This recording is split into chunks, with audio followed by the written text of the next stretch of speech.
Nandyal MLA Bhuma Nagireddy మరణం పట్ల మంత్రులు శాసనసభలో సంతాపం తెలిపారు. గతంలో నాగిరెడ్డితో కలిసి పనిచేసిన అనుభవాలను పంచుకున్నారు. భూమా నాగిరెడ్డి గారి ఆకస్మిక మరణం నాకు చాలా బాధ కలిగించింది. భూమా నాగిరెడ్డి గారు ప్రజానాయకుడు అధ్యక్ష. ఈరోజు సభలో చూస్తే చాలా బాధ అనిపిస్తుంది.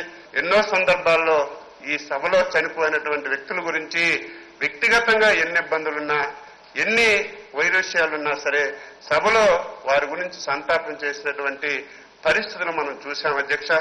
ప్రతిపక్ష నాయకుడు కూడా ఈరోజు ఇక్కడికి వచ్చి సంతాపం తెలియజేసి కుటుంబ సభ్యుల్ని వాదారుస్తారని చెప్పి నేను భావించాను అధ్యక్ష.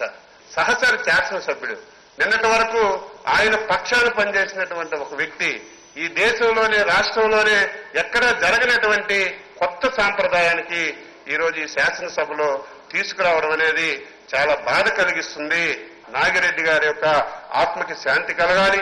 వారి కుటుంబ సభ్యులకి ముఖ్యమంత్రి గారి నాయకత్వంలో అన్ని విధాల ఈ ప్రభుత్వం పార్టీ అండగా ఉండి అన్ని విధాల సహకరించి ఆయన ఆశయాలను ముందుకు తీసుకువెళ్ళడానికి అన్ని విధాల కృషి చేస్తామని చెప్పి తెలియజేస్తూ సెలవు తీసుకుంటున్నాను అధ్యక్ష. సహచర శాసనసభ్యుడు భూమా నాగిరెడ్డి గారి మరణం, అకాల మరణం, ఆకస్మిక మరణం అందరిని కూడా బాధ కలగజేసింది.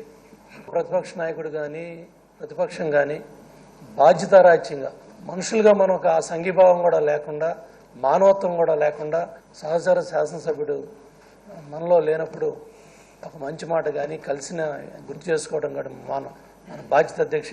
ఇటువంటి వ్యక్తులు రాబోయే 2 సంవత్సరాలు కూడా ఈ సభ పట్ల, సభలో వాళ్ళ వ్యవహరించే తీరు కూడా రాష్ట్ర ప్రజలు మీ ద్వారా తెలియాలనే ఈ సందర్భం కాకపోయినప్పుడు కూడా మాట్లాడుతున్నాం అధ్యక్ష.